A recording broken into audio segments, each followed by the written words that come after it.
Hi everyone, welcome back to a new video. This is not a video I wanted to make, didn't think I would have to make it, but here we freaking are.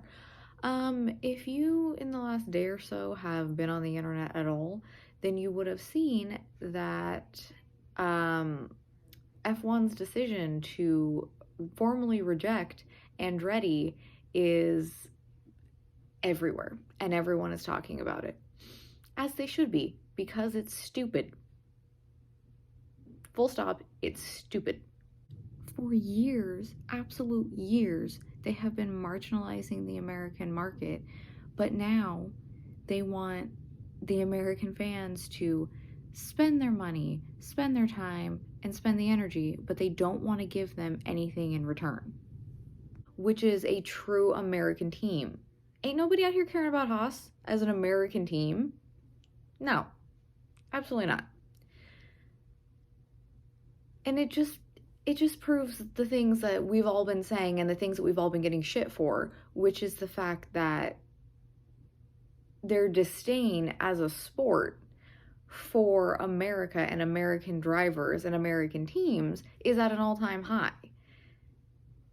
It's not like it's fucking, oh, it's fine. I was trying not to say the F word, but it's fine. It's not like it's, Billy Joe's racing team from Podunk, Alabama. This is Andretti. If you say the name Andretti in racing, to some people that's like saying Jesus Christ. He has, I physically, my brain cannot comprehend this decision. And the fact that their official formal decision is they're saying things like, oh, well, our research said that we would be bringing more to them than they would be bringing to us, and we want competitive teams. Do you? Do you want competitive teams? Because you have 10 teams right now, and one is competitive, maybe 2.5 on a good day. I'll give a little bit to Mercedes and maybe someone else can take half. With 6 races left in the 2023 season, they had a champion. 6 races. You want to tell me now that you want competition? Mario has more wins than some teams in F1. More wins than Martin Brundle. But you're making the fans listen to Martin Brundle every week. It's just, what it actually is they don't want to share their cut of the money. Because that's not what this is about. It's not about everybody getting an equal split. It's about being a privateers club and being like a frat house. They're not gonna see any value in something that they think is taken away from them. Because it's all very selfish. It's not about growing the sport. It's about how can I get the most money. And that's stupid. You're going to lose this fan base in America that you've been working so hard to build. It's going to go right out the door. And you know what? It should. It freaking should.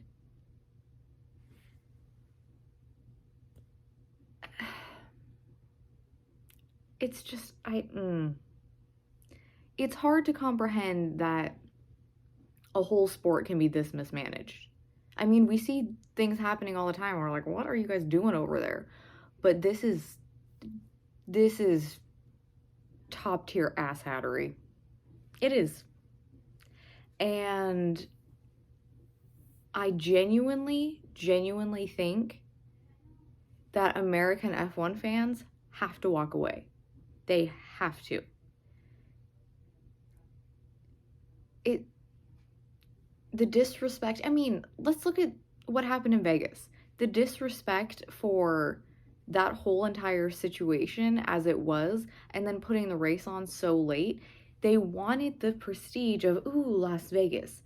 But we don't care about American fans. We don't want to do what's conducive to them. even though they're giving up a whole entire city for us for, you know, God knows how long it took for construction, and then the weekend itself, and then to take it all back down. No. I implore the American F1 fans to spend their time and their money and their energy somewhere else. If you want to watch open wheel racing, please seek IndyCar. It's affordable. You can reach the drivers, you can see people, you can do things. There's no giant walls up, literally and figuratively. It's so fun. The season is a manageable amount of time. F1 is over here trying to constantly extend their season because they think they need 25, 35, 75 races in a year, and it doesn't make sense. And you have the Indy 500, the greatest spectacle in racing. I mean, I get it, it's different, it's not the same, but you will find a driver that you will love. There's so many drivers and teams. There's always someone to like. There is not I'm not going to say there's not a single person that doesn't have a fan, but because I don't know, there might be, but it's not as dramatic. Everything is not as over the top. The personalities, yeah, even though they might be fighting with each other, they're not as ridiculous as what we see with F1 sometimes. And also, what I'm going to say, the second thing I'm going to say is, if you want to see a selection of what I believe is the greatest drivers in the world, the actual greatest drivers in the world, sports car racing. Sports car racing every time. IMSA is huge for that reason. It's accessible. Every ticket is essentially an opportunity to get close to someone, to get close to a team, to see a car. Like, it's just all the accessibility. It's one of the greatest sports in the world. If you're in Europe, WEC, GT World Challenge, there's so many other ways that you can see incredible racing and incredible personalities and super fast, super awesome cars that doesn't make you feel like shit at the end of the day. And F1 continually makes their fans feel like shit. I was a fan for years back in the day. And then starting the show and wanting to show Emu just a sample size of all the racing that there is to offer, I kind of got back in, and then we did the Fantasy League, and the Fantasy League really was hard for me. It really made me, I was always like on the fence, but I had to pay more attention to the things that were going on, and it really made that decision for me as to why I don't want to watch F1 anymore. It's just not fun. It doesn't feel good. It's not exciting. Like, we got to do something, and after this, you just can't, there's no part of my brain that is telling me to keep supporting this and to keep telling people to watch this. Like, it just, no. So it'll probably come as no surprise to you when I say that we will not be covering any sort of F1 content moving forward on this channel. Can't do it. If you were here for any of the Fantasy League stuff last year, we do have another Fantasy League coming this year, so that'll be super fun. And not stressful in the same way. But yeah, I think I'm just mind blown because the disrespect is just at an all-time high. It really, really is. And it's just super unfortunate. It is.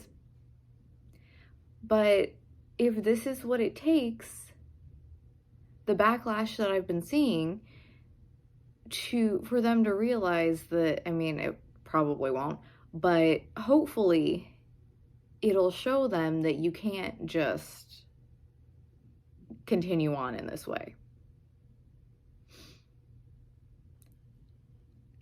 I mean, having 3 races in America already and then trying to have another, they've trademarked a Chicago race. You think after this, people are going to go spend their money, the hundreds of thousands of dollars, for another American race?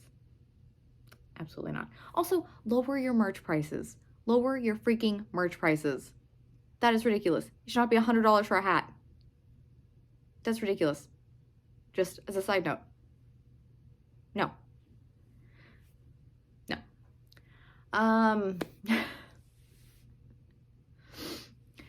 It was maybe a little more ranty than I thought, than I was expecting to be, but I can't do it. I can't put on the face of, oh, well, this is happening, but ha ha ha. No. Sometimes you got to take the mask off and just say how you really feel. This is the biggest joke of 2024, and I really implore you all to reconsider where you are spending your time and your money. I guess leave your comments down below. I would love to know how you guys are feeling about this. I've seen a lot of opinions on Twitter and Instagram and everywhere, Facebook, all the places. But let me know how you guys are feeling. All the feelings are welcome in the comments. So, yeah. I guess I will see you next time, and hang in there, guys. There are better motorsports out there that want you and care about you as a fan and as a person. So I hope you'll join us in some of those sports.